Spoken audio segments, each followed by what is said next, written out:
Yeah, I heard that you guys were trying not to be associated so what could the gangs, and you were a couple of press you went out saying you were going to talk about it. Why is that, Naz? What do you mean that we don't want to be associated with the gangs? Before the awards, before the movies, before Straight Outta Compton retold the legend. There was a moment when the most dangerous group in rap split apart in front of the world. And this interview, raw, angry, and unfiltered, captured exactly how it felt the moment Ice Cube walked away. Didn't you get caught by N.W.A? What happened to Ice Cube? Fuck him.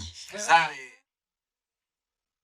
This is the real story, pulled straight from their own words of ego, money, rumors, betrayal, and a breakup that changed hip-hop forever. Thing about money, and he wasn't...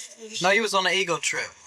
Ego trip? Yeah. Are N.W.A really the bad boys of rap, or are they bad rap because they speak the truth about streets of L.A.? Check out this controversial scene in their video, Straight Outta Compton. Whoa, going up on everybody like that, with bass that's dropping in your face. Let's rewind to 1990, when the tension first broke. When Cube walked out of Ruthless Records, the streets were buzzing with rumors. Most believed the contract disputes with Jerry Heller were the real cause. Cube said he wasn't being paid fairly. But when the interviewer brought it up, the group fired back. I heard that he wrote most of the lyrics. Number one, he was jealous of me. This was the first time the group publicly accused Cube of jealousy. They insisted they didn't need him, even though he wrote a massive portion of Straight Outta Compton. The truth, Cube was the primary writer for the group, but N.W.A. wasn't ready to admit how deep that contribution really went. And number two, you can't go by what you hear all the time. If you knew our music and you was deep into the group, you'll know who wrote what. So you can't believe everything you hear. You see, Ice Cube was just featured on a lot of the stuff, and he went first on a lot of the stuff. But when you hear the new N.W.A, you'll see that we didn't need the motherfucker. And straight up. Okay, and who's in the ruthless N.W.A posse? Well, in N.W.A, we got me, of course, Ice Cube, MC Ren, Eazy-E, Dr. Dre, DJ Yella, and the Ruthless posse is JJ Fad, the DOC, of course. Diggy Doc, y'all. Enough. Got ATL, we got Michelle A, and some new groups that's rolling in. So yeah, we on the So it's move. like a family unit. Most definitely. It's been reported in the press that the FBI are looking into the fact that maybe the record company Ruthless Records has been founded on money from drugs.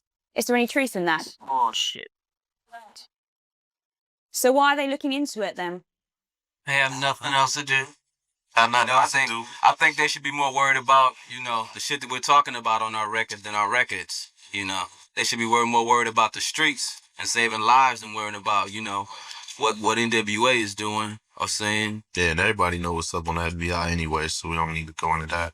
There was one topic N.W.A hated even more than talking about Ice Cube, the gangs. To the media, N.W.A were the poster boys for West Coast gang culture. To N.W.A, they were journalists reporting on what they saw in the streets, not members of any set. I heard that maybe you weren't straight good, but you were the bad man. For real? That's where the money for Ruthless came from. For real, it came from an inheritance. Yeah, somebody in his family died. To the media, N.W.A were the poster boys for West Coast gang culture. To N.W.A, they were journalists reporting on what they saw in the streets, not members of any set. You see, they're talking about, the language N.W.A uses and about banning our records in certain towns, but nobody ever said anything about a Richard Pryor, Eddie Murphy record. They've been doing more cussing than we'll ever do. From gang accusations to FBI investigations, everything around N.W.A became a political lightning rod. Bitches, then there's women. We never talk about women. We talk about bitches.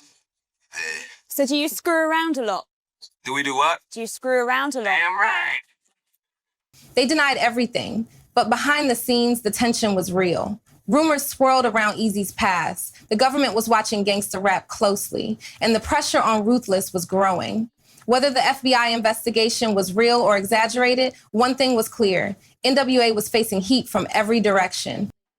Is it true you used to make records without swearing on them? What? You used to make records without swearing on them. Oh, And then suddenly you started swearing. I never have. No. Never have. Uh-oh. Who? Who are they? Who's that? Yo, I think the N.W.A. put Compton on the map, but where are you guys living and now, and what kind of houses are they? Downtown? Downtown. Worse than Compton. Downtown is worse than Compton.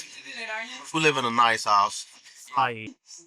They weren't apologizing for anything. Their stance was simple. They reflected their environment. They didn't sanitize it. Even as they claimed they didn't need Ice Cube, the cracks were already showing.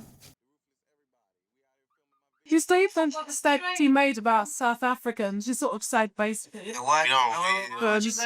Apparently, you supposedly said that, you know, South Africa doesn't give a fuck about you. So you have to... Number one is we don't talk about South Africa because we don't know nothing about over there. We never been. Leave that to whoever else, a public enemy. They do their thing and we do our thing. We talking about the streets and where we from.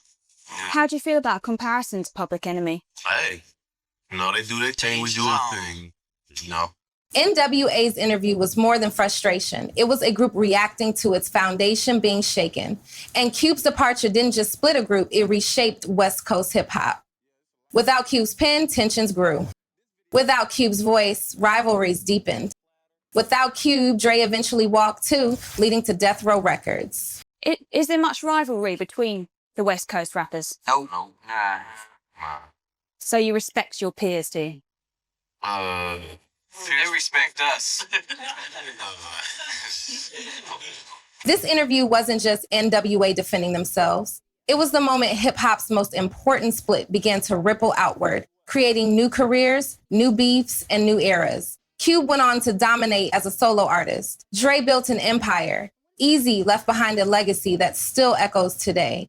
And it all started right here with this interview.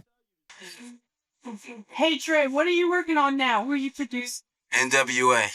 Right now? Right now. Do you have any other outside projects? Yeah, a few of them. I'm producing new Rolls Royce album, Jimmy Z. He played with Eurythmics and Rod Stewart, you know. And a few other things. Drop a comment.